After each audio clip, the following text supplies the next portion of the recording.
Bangladesh premier league BPL আয়োজন নিয়ে দেখা দিয়েছে বড় ধরনের অনিশ্চয়তা।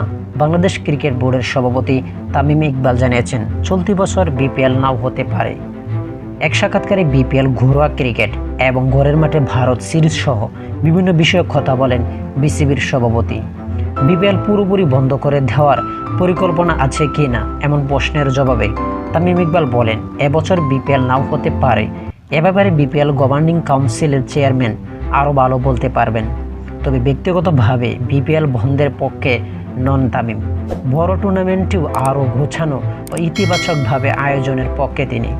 তামিম বলেন, আমার ব্যক্তিগত ইচ্ছা বিপিএলটা গুছিয়ে করা, যেখানে খেলা নিয়ে আলোচনা হবে, হার জিত নিয়ে কথা হবে, টাকা পয়সা নিয়ে নেতিবাচক খবরও হোক, সেটা চাই না। বিপিএল ফ্র্যাঞ্চাইজি টুর্নামেন্ট হলেও বিশ্বের কাছে বাংলাদেশ টুর্নামেন্ট ভাবমূর্তি রক্ষা করা আমাদের কর্তব্য।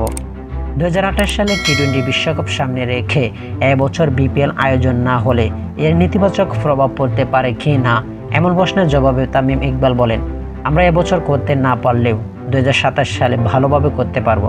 এছাড়াও অন্য টি-20 টুর্নামেন্টও আছে। ঢাকার ক্লাব ক্রিকেট নিয়েও কথা বলেছেন বিসিবির সভাপতি। তিনি জানান, দায়িত্ব নেওয়ার পর ঢাকা প্রিমিয়ার লিগ ও তৃতীয় বিভাগ ক্রিকেট টুর্নামেন্ট আয়োজন করা হয়েছে। নতুন মৌসুম শুরু হবে শীঘ্রই। তামিম বলেন, দ্বিতীয় বিভাগের দলগুলো অংশগ্রহণ করেনি, সেইগুলো আরদের আর্থিক অনুদান দেওয়া একটি ব্যাপারও আছে, আলোচনা করে সেটাও সমাধান করে ফেলব। এদিকে ভারতীয় দলের বাংলাদেশ সফর নিয়েও এখনও নিশ্চিত কোনো তথ্য দিতে পারেনি তামিম। ভারতীয় ক্রিকেট বোর্ডের বিসিসিআই এর সঙ্গে নিয়মিত যোগাযোগ করেছেন বলে জানিয়েছেন তিনি। আমি আগেও বলেছি, আমার সীমাবদ্ধতা রয়েছে। বোর্ড সভাপতি হিসেবে যতটা যাওয়ার ততটা গিয়েছি, সীমা অতিক্রম করতে চাই না। বিসিসিআই এর সঙ্গে আমাদের নিয়মিত যোগাযোগ আছে, এই মুহূর্তে এর চেয়ে বেশি নির্দিষ্ট করে বলতে পারছি না। ফলে চলতি বছরে বিপিএল আয়োজন এবং ভারত সিরিজ দুই বিষয়ে এখনও অনিশ্চয়তা কাটেনি।